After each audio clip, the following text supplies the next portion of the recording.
Hallo, herzlich willkommen bei Trompete. Ich muss irgendwie immer die Begrüßung variieren, weil sonst komme ich mir irgendwie so komisch vor. Im heutigen Video schauen wir uns mal, wie es in so einer iPhone-Fabrik zugeht. Das Video ist von letzter Woche. Und es heißt ja immer so, in der iPhone-Fabrik, da geht es den Leuten so schlecht. Da haben die ja angeblich extra, hast du davon gehört, Netze aufgespannt für die Leute, die Selbstmord machen. Gab es früher Zeitungsberichte dazu? Glaubst du, da sieht es gut aus? Wahrscheinlich nicht. Aber vielleicht haben sie seit der Kritik verbessert. Warum würden sie dann so Journalisten reinlassen? Wenn es keine geheimen Aufnahmen sind, dann schaut es wahrscheinlich schon gut aus. Ah, okay, das ist die Frage, ob es geheim ist oder nicht. Ja, Punkt. Last month, it emerged that Apple, the most valuable company in the world and supposedly an icon of squeaky clean progressive values, brushed aside allegations of child labor within its key Chinese supply chain. The suggestion is that a big Apple supplier named Suyin Electronics employed workers as young as 14 in the interests of keeping up with the ferocious appetite for Apple goods in the West. Apple chided Suyin, but maintained ties for months and even years afterwards. With new allegations like this and a spate of suicides associated with the brand's manufacturing base over the years, we thought it was time we put on our lanyards and take a peek inside an iPhone factory in China. The first and most important thing to understand is that Apple factories in China aren't technically Apple factories at all. Instead, the California tech giant subcontracts its manufacturing out to a firm called Han High Precision Industry Co. Limited, which is much more popularly known as Foxconn Technology Group or simply Foxconn. Foxconn was founded by colourful Taiwanese businessman Terry Gu, who has been playfully dubbed the Donald Trump of Taiwan and is reportedly worth somewhere north of $5 billion US. Foxconn is the biggest employer in China, with some 1.3 million members of staff on the books in 2018. It manufactures consumer electronics for a variety of companies, from Samsung to Dell to HP, but is most famous for manufacturing Apple products, and most notably the iPhone. Fully half of all the world's iPhones, dass im Grunde Samsung und iPhones im Endeffekt in der gleichen Fabrik hergestellt werden. Millions are manufactured at a sprawling Foxconn facility on the outskirts of Zhengzhou. Zhengzhou is a city of around 9.5 million people in Hunan province, historically a poverty-stricken province of the People's Republic. Locals often refer to the Zhengzhou Foxconn plant as iPhone City, and that's a pretty fair description.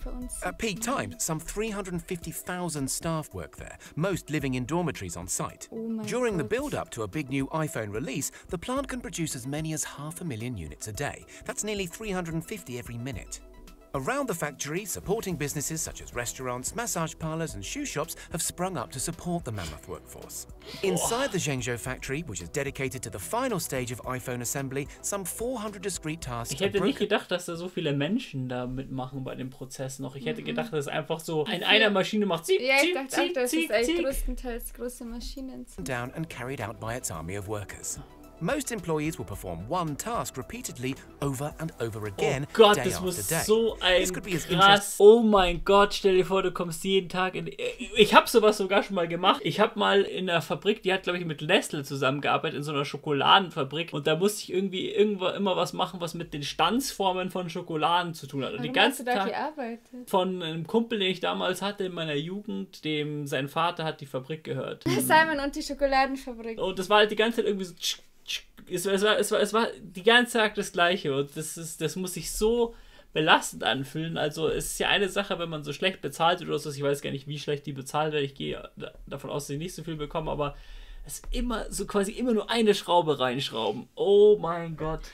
Das ist auch bei den Corona-Tests genauso, also bei den PCR-Tests. Da Ja. arbeiten noch 7 Leute an einem Test. Es sind aber alles nur irgendwelche random Leute eigentlich, oder? Ja. Das heißt, es ist eigentlich so gar keiner so irgendwie geschulter Laborassistent oder sowas. Ich weiß nicht, muss man unbedingt geschult sein, um Stäbchen in Reagenzglas reinzustecken. Ja, aber man stellt sich halt immer so vor, dass die ganzen Tests, die ganzen PCR-Tests irgendwie so von irgendwelchen Wissenschaftlern oder so arbeiten, aber dafür sind das eigentlich irgendwelche Noobs. As soldering or as dull as fitting a single screw into the back of the devices, again and again and again. So how do they recruit? Back in 2017, a student at NYU called Dejian Zheng went undercover for 6 months at the Zhengzhou plant to investigate the labor situation. According to Zheng's report, all he had to do to get hired was join a queue of eager applicants outside the factory. Zheng was asked for his identification and retired to recite the English alphabet as it was in common use in the factory. Then he was in. Zheng worked on an assembly line with around 200 other recruits, monotonously assembling many hundreds of devices per shift. He said the work was boring and tiring, but didn't report any specific abuses across the grueling 6-day week, aside from a supervisor yelling every now and then. His main complaint was that the overtime was presented as voluntary, but was very clearly mandatory on pain of being fired. It's been reported elsewhere that the Chinese government itself, keen to keep this lucrative business running smoothly, steps in to help with a never-ending recruitment drive. During peak summer months, in the build-up to die Gewinnspanne ist trotzdem wahrscheinlich so 800 € pro Gerät oder so. phone release date, a speaker is said to stand at the Zhengzhou factory gate, yelling out for workers who are optimistic and diligent. Hunan province even reportedly sets quotas for the numbers of workers that villages and cities should provide to keep the factory ticking over efficiently and effectively. The gender balance on the factory floor is said to be roughly equal, and the typical age of a factory worker is between 18 and 25, though interns are frequently as young as 16. And while underage workers have been found in Apple's supply chain, nearly a dozen 15-year-old children were discovered to be working across 3 factories according to one report. There are no reports that Foxconn's Zhengzhou facility was directly involved. Worker conditions in Zhengzhou, while not as brutal as sweatshops, do seem extraordinary to Western eyes. Factory workers stay close by the plant in dorm buildings up to 12 stories high, with 8 workers sharing a room, sometimes with only 1 bathroom per floor shared by as many as 200 people. US-based pressure group China Labor Watch discovered during undercover investigations that workers are actively forbidden from resigning their posts during busy peak times, but conceded that the most egregious allegations of brutality and bullying made by others Nee, ich have komme perhaps aus been Bayern, overstated. nicht aus One worker, whose Österreich. role was wiping special polish onto the LCD screens, said she handled around 1,700 iPhones a day, and that it was mundane work, but also that there were worse things to endure in life than monotony. However, the grind of working 6 straight days, only seeing family on Sunday if they happen to live locally, clearly takes its toll. The most common complaint about working at Foxconn in Zhengzhou is boredom. When NY student Zheng spent those 6 weeks on the production line, he said he quickly grew to hate it. Real workers, speaking anonymously, have claimed a high turnover of staff. After a year, people get bored or disinterested, claimed one. When that happens, they leave. Other Foxconn workers have said Also that können ja while immer building kündigen, vielleicht iPhones sind es isn't halt wirklich so welche, so Studenten oder sowas, die das ein Jahr machen nebenher oder so. Was von der Bezahlung haben sie noch nicht gesagt, oder? exactly their childhood dream, glaube the nicht, facility dass is die no so better hoch or ist. worse than other Chinese Ja, ist factories nicht so they hoch, worked aber at. keine Ahnung, ich habe mit Zeitung austragen angefangen, da kriegst du wahrscheinlich einen Stundenlohn von 3 €, wenn du es umrechnest. wahrscheinlich. Ohne Scheiß, Zeitung austragen, das ist wirklich der krasseste, also okay, nicht der krasseste Knochenjob der Welt, also in der Mine arbeiten ist der vielleicht ungefähr gleich schlimm noch. Nee, aber wenn ich mir jetzt überlege, dass ich es damals gemacht habe, denke ich mir so, wie krass war ich damals. Auch jetzt heute an die Postboten, die das machen. Ich habe teilweise 30 € gekriegt, dass ich ein komplettes Viertel von unserer Stadt mit Zeitungen voll mache. Also Viertel ist ein bisschen zu übertrieben. Also Aber jedes Wochenende. ja, jedes 30 Wochenende, Euro. ey.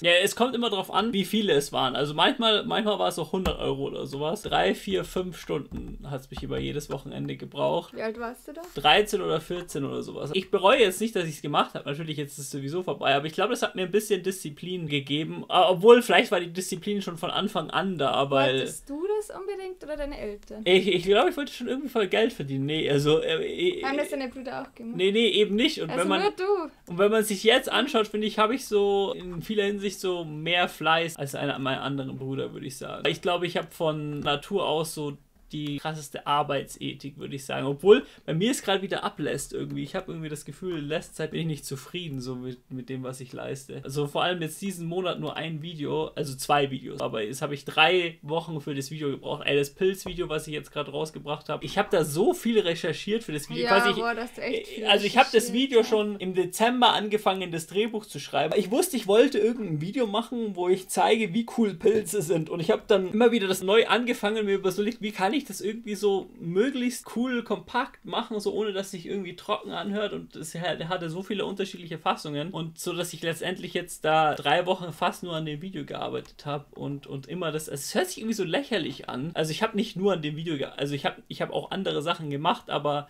immer wenn ich an einem Video weitergearbeitet habe, habe ich an dem Video weitergearbeitet. Und ich habe halt auch so viele Videos und sowas dazu angeschaut. Und es ist halt auch schwierig, vieles so zu fact-checken, weil halt der Paul Stamets ist ja der Führer auf dem Gebiet, was Pilzforschung angeht. Und man kann halt Sachen nicht überprüfen, wenn eine Person die einzige ist, die das sagt. Also zum Beispiel, er sagt ja, wir stammen von Pilzen ab oder sowas. Dann wollte ich das Fakt checken und da sagt kein anderer irgendwas dazu. Es gibt keinen, der sagt, nein, das stimmt nicht, wir stammen nicht vom Pilzen ab. Und irgendwann habe ich es einfach übernommen. Es gibt ein paar andere, die das auch sagen. Sonst tue ich keine Fußnoten reinpacken, wo ich die Quellen verlinke, weil ich mir da relativ sicher bin in meiner Info. Also erstaunlich viele wollten zum Beispiel bei meinem CIA MK-Ultra Video Quellen haben, aber da habe ich mir gedacht, so die Leute sollen das selber recherchieren und werden herausfinden, dass das stimmt, was ich gesagt habe, weil das Video ist verdammt, also da bin ich wirklich sehr sicher bei meiner Quellen, weil vor allem, wenn es so um so Zeug geht, was in Richtung Verschwörungen geht, da will ich nicht irgendwie da als der Idiot dastehen, der da irgendeinen Unsinn verbreitet. Und da habe ich es jetzt eben reingetan beim neuen Video, dass die Leute dann selber schauen können, ob sie das überzeugt. Darker side to the allegations leveled at Apple.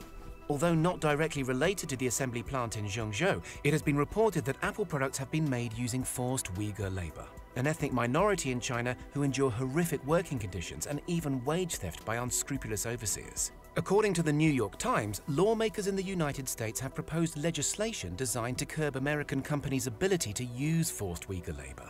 Apple, it is said, set out to weaken the bill. Although Apple, for its part, says it did not lobby against the legislation, but instead had, as the company puts it, constructive discussions with the relevant congressional staff. And as for those MacBook makers at Suyin Electronics we mentioned at the start, when the issue came to light, Apple told the firm to address the issue or risk losing business. But Apple otherwise continued to work with Suyin for 3 years.